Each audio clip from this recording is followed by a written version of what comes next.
Hello viewers, welcome back to my channel Legal Decipher. In the previous video we had discussed about the offense of forgery under chapter 18 of the Indian Penal Code 1860. If you have not seen that video, you can go and check it. The link is in the description below. In this video we will discuss about the offenses relating to property mark and currency notes or bank notes and understand the substance therein. So if you're new here, please like and subscribe to my channel to get the video notifications. So let's get started.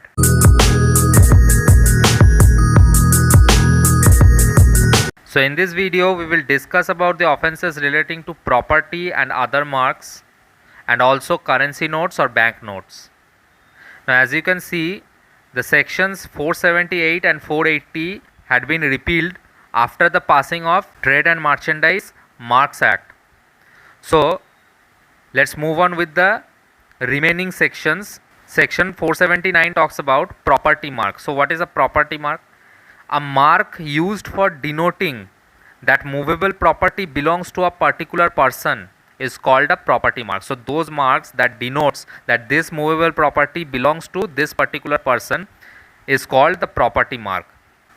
Now section 481 talks about using a false property mark. So whoever makes any movable property or goods or any case, package or other receptacle containing movable property or goods or uses any case, package or other receptacle having any mark thereon in such a manner that reasonable calculation will cause to believe that such property or goods that is so marked or any property or goods contained in any such receptacle belongs to a person to whom they do not belong. So that mark is used to denote a wrong person as the actual owner of that movable property.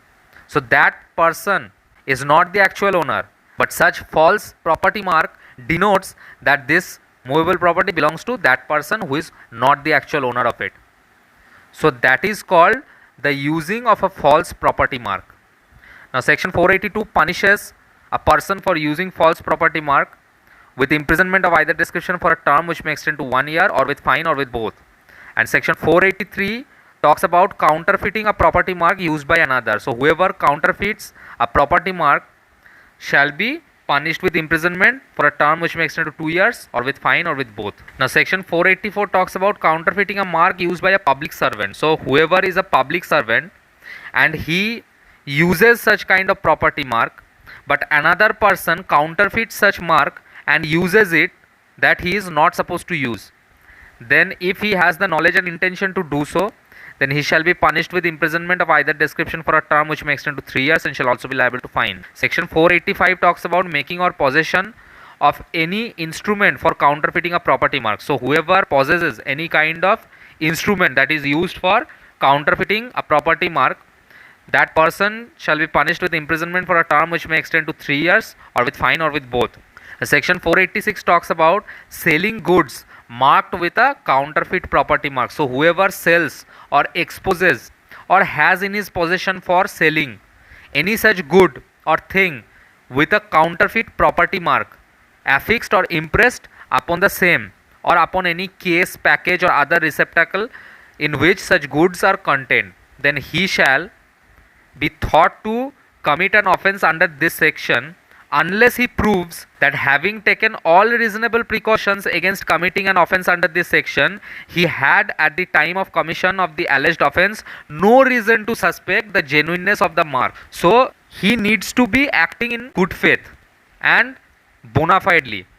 That means he was unaware after taking all reasonable precautions and he could not possibly know about or suspect the genuineness of the mark, or that on demand made by or on behalf of the prosecutor he gave all the information in his power with respect to the person from whom he obtained such goods or things. So whenever some person has come to challenge him that how are you selling these goods with this kind of property mark, this belongs to me, this does not belong to you or any other. So the original owner comes and challenges who was selling such goods marked with counterfeit property mark, then that person who was so selling used all his power that he could do on that moment and gave all such information as to from whom he had obtained such goods or things. So unless he does so, he will be committing an offence under this section, or that otherwise he had acted innocently. So either he has taken all reasonable precautions, or he has given all information that was in his power, or otherwise he had acted innocently. If he has done any of these acts, then he will not be charged under this section. But if he has failed to do so, or if he did not prove any such condition that are mentioned in these three clauses, then he will be charged under this section, and he shall be punished with imprisonment which may extend to 1 year, or with fine, or with both. So section 487 talks about making a false mark upon any receptacle containing goods. So whoever makes any false mark upon such case, package, or other receptacle containing goods, then he shall be punished with imprisonment of either description for a term which may extend to 3 years, or with fine, or with both. Section 488 talks about punishment for making use of any such false mark. So whoever makes or uses any such false mark in any manner that was prohibited in the last foregoing sections, then he shall be punished as if he had committed an offence against that section, unless he proves that he acted without the intention of defrauding anyone. Now, section 489 talks about tampering with property mark or with intent to cause injury. So whoever removes, destroys, defaces, or adds to any property mark, intended or knowing to be likely to make it cause an injury to any person, then he shall be punished with imprisonment of either description for a term which may extend to 1 year, or with fine, or with both. Now section 489A talks about counterfeiting currency notes or bank notes. So whoever counterfeits any currency note or bank note, then he shall be punished with imprisonment for a term which may extend to his life, or 10 years, or with fine. Now explanation says that for the purpose of this section and for sections 489B, C, D and E, the expression banknote shall also mean promissory notes, or engagement for the payment of money to bearer on demand, issued by any person or issued by any authority of any state or sovereign power, which was intended to use or was equivalently to be used in substitute for a money. Now section 489B talks about using as genuine, forged, or counterfeit currency notes or bank notes. So whoever sells to or buys or receives from any other person, or otherwise traffics any forged or counterfeit currency note or bank note, knowing or having reasons to believe that such notes are forged or counterfeited, then he shall be punished with imprisonment for life, or with imprisonment for a term which may extend to 10 years, and shall also be liable to fine. Section 489C talks about possession of forged or counterfeit currency notes or bank notes. So whoever has in his possession any forged or counterfeit currency note or bank note, knowing or having reasons to believe that the same are forged and counterfeited, then he shall be punished with imprisonment of either description for a term which may extend to 7 years, or with fine, or with both. Now section 489D talks about making or possessing instruments or materials for forging or counterfeiting currency notes or bank notes. So whoever possesses or makes any instruments or materials for the purpose of forging or counterfeiting currency notes or bank notes, then he shall be punished with imprisonment for life, or with imprisonment of either description for a term which may extend to 10 years, and shall also be liable to fine.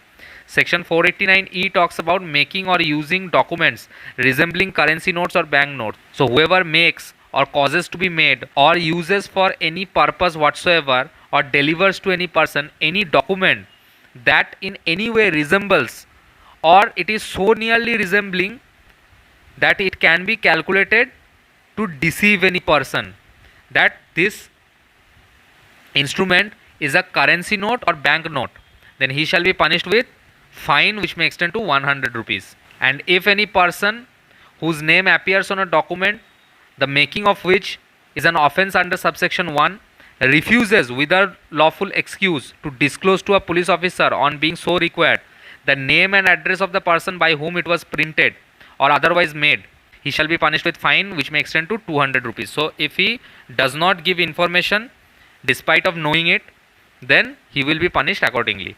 Where the name of any person appears on any document in respect of which any person is charged with an offence under subsection 1, or on any other document used or distributed in connection with that document, it may, until the contrary is proved, be presumed that the person caused the document to be made.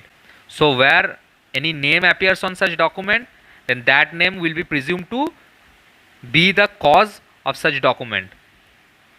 It will be presumed that this person has made such document. Now chapter 18 ends here. Chapter 19 only consists of one section, the other two are repealed. As you can see, so I will not make a separate video for this. I am reading it out.